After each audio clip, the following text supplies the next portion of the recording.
मेरा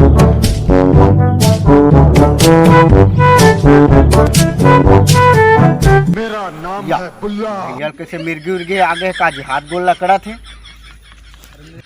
या कैसे करत भैया कहीं चुड़ैल ढल ले का तोला? और चुड़ैल नहीं रे, योगा करत हो रे, योगा। अच्छा योगा करत है। तो सुन ना भैया एक ठो बात गुठियात होगा मैं। का बात है रे, बता ना। ए दांत वात ला डॉक्टर मन कैसे निकालते जी? काय पेंचिस वेंचिस कामे?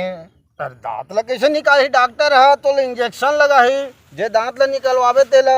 हाँ। और वो चिमटम धर के निकाले ऐसे तो हम तो बिना चिमटा के और बिना हथियार के हम दांत ला निकाल दे। कैसे निकालबे पागल? और मैं निकाल दूं ना जी। और कैसे निकालबे दे रे? निकाल दूं ना जी।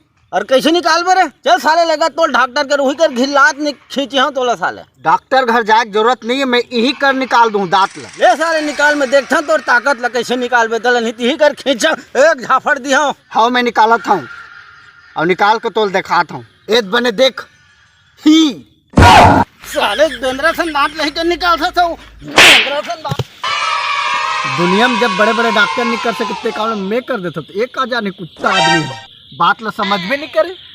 फालतू आदमी से रहना बेकार। अच्छा खासा योगा करते रहे तो साले का राग साले मजाक करे वाला हम और कर साले।